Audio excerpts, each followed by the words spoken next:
بسم اللہ الرحمن الرحیم۔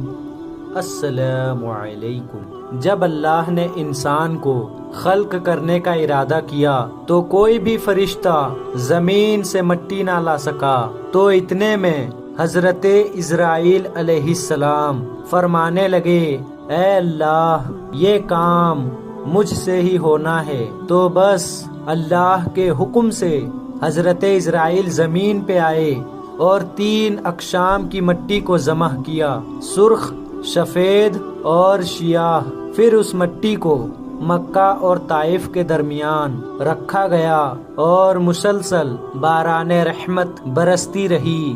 پھر اللہ نے اس مٹی کو عرش پہ بلایا اور حضرت آدم علیہ السلام کا پتلا تیار کر دیا اور 40 سال تک جنت میں رکھا گیا۔ ہر فرشتہ اس مجسمے کو دیکھتا اور کہتا کہ یہ مٹی کا بنا ہوا پتلا کیسے چلے گا، کیسے بات کرے گا، کیسے زندہ ہوگا۔ 40 سال تک اللہ نے اس نشانی کو قائم رکھا اور پھر ایک دن جنت کے تمام فرشتوں کو حکم دیا کہ آج میں اپنی اس پہ روح ڈالوں گا، اور جب ایسا ہو تو تمام فرشتے اس آدم کو سجدہ کر دینا۔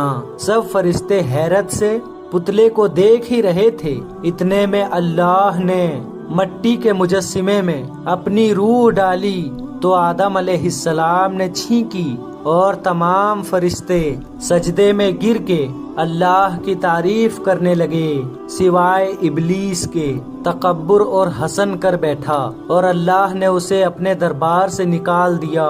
پھر اللہ نے حضرت آدم سے بی بی حوا کو پیدا کیا اور ان کی جنت میں کی گئی غلطی کی سبب ان کو زمین پہ بھیج دیا، اور یہ حکم نافذ کیا کہ اب جنت میں وہی آئے گا جو یہ ثابت کرے کہ وہ ہمارا فرما بردار ہے۔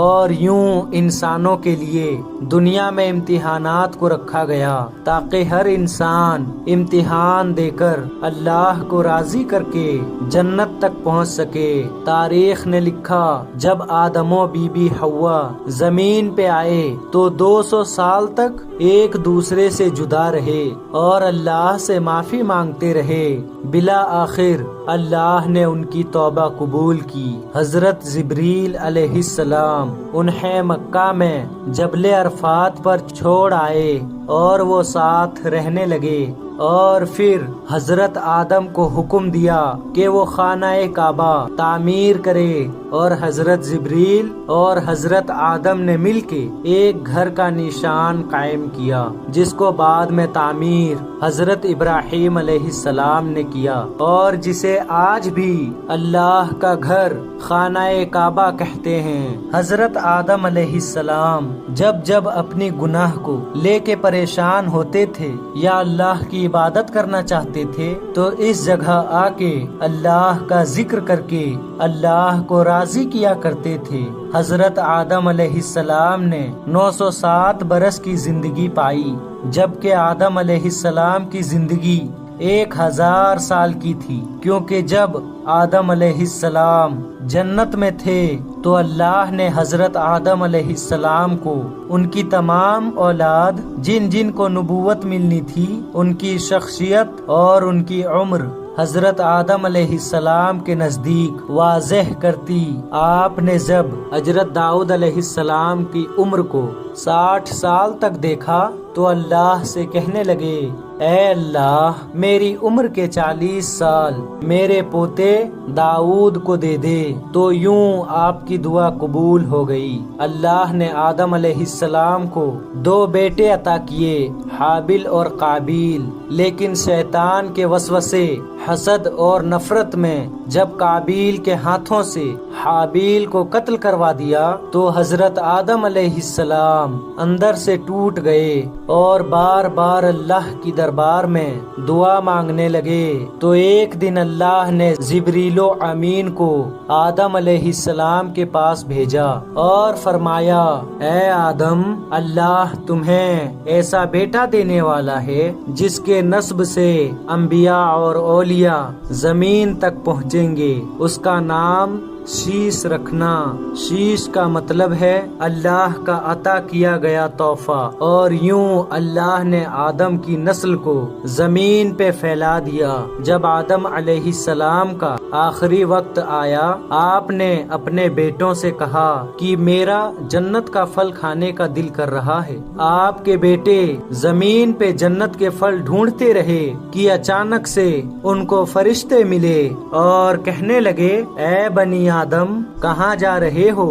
انہوں نے کہا، ہم اپنے بابا آدم کے لیے جنت کے پھل ڈھونڈ رہے ہیں۔ ان فرشتوں نے کہا، جاؤ تمہارے بابا چند دنوں کے مہمان ہیں۔ آپ کے تمام بیٹے دوڑتے دوڑتے آپ تک آ پہنچے تو آدم علیہ السلام بستر بیماری پر اللہ کا ذکر کر رہے ہیں، تو بس اتنے میں موت کا فرشتہ آ پہنچا۔ جیسے ہی بی بی حوا نے موت کے فرشتے کو دیکھا، حضرت آدم سے لپٹ گئی کہ میں اپنے شوہر کو اپنے سے جدا نہیں کروں گی۔ اللہ کے نبی حضرت آدم علیہ السلام نے فرمایا، اے حوا مجھ سے دور ہٹ جا، ایک مرتبہ پہلے بھی تیری وجہ سے جنت سے نکالا گیا ہوں، آج اللہ اور اس کے فرشتے کے درمیان تو حائل نہ بن۔ پھر آپ ان فرشتوں سے مخاطب ہو کر کہنے لگے، اے فرشتائے موت کیا بھول تو نہیں گئے؟ میں نے اللہ سے سنا تھا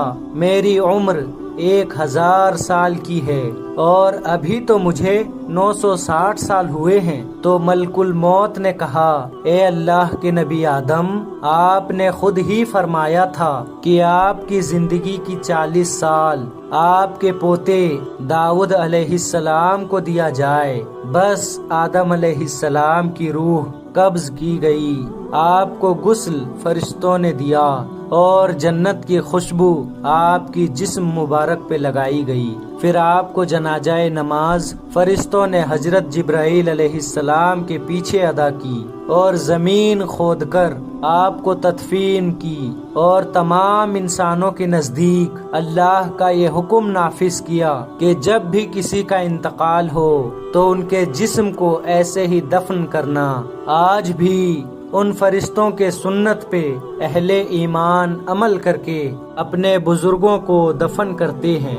آپ کی قبر مبارک کی جگہ کو لے کے اختلافات ہیں۔ کچھ مورخین کے نزدیک آپ کی جائے تدفین سری لنکا، تو کچھ کے نزدیک جبل ابے کبیس، تو کچھ کے نزدیک عراق، اور کچھ کے نزدیک مسجد خریف کے شہر یا اندر۔ بعض روایتوں میں یہ بھی ہے کہ جب حضرت آدم علیہ السلام کا روح قبض کرنے کے لیے موت کا فرشتہ آیا تو آپ نے اپنے بیٹے جس کو آپ نے اپنا جانشین بنایا تھا حضرت شیش علیہ السلام سے کہنے لگے کہ اے میرے جانشین، میں نے اللہ سے سنا تھا کہ ان قریب اس زمین پہ ایک بہت بڑا طوفان آئے گا، اگر تم اس وقت تک موجود رہو تو میرے جسم کو اس کشتی نوح میں سوار کرنا جو نجات کا وسیلہ ہے۔ اگر تم اس وقت تک زندہ نہ رہو تو اپنی اولاد سے وصیت کرنا کہ میرے جسم کو کشتی نوح میں سوار کرے۔ تاریخ میں لکھا، جب طوفان نوح آیا تو حضرت نوح علیہ السلام نے اپنی کشتی میں حضرت آدم اور بی بی حوا کے جسم مبارک کو اپنے کشتی میں سوار کیا اور بیت المقدس یا عراق اس جگہ دفن کیا جہاں انہوں نے اپنی ہی قبر بنائی، اور بیچ میں ایک قبر کھود کے اپنی تحریر چھوڑ دی۔ اور جب امام علی علیہ السلام نے شہادت پائی تو انہوں نے وصیت کی، میرے جنازے کو اونٹ پہ رکھ کے حسن اور حسین پیچھے چلتے رہنا، جہاں اونٹ رکے گا وہاں ایک چمکیلا پتھر ہوگا، اس کو ہٹانا تو میری قبر بنی ہوگی۔ جب امام حسن اور حسین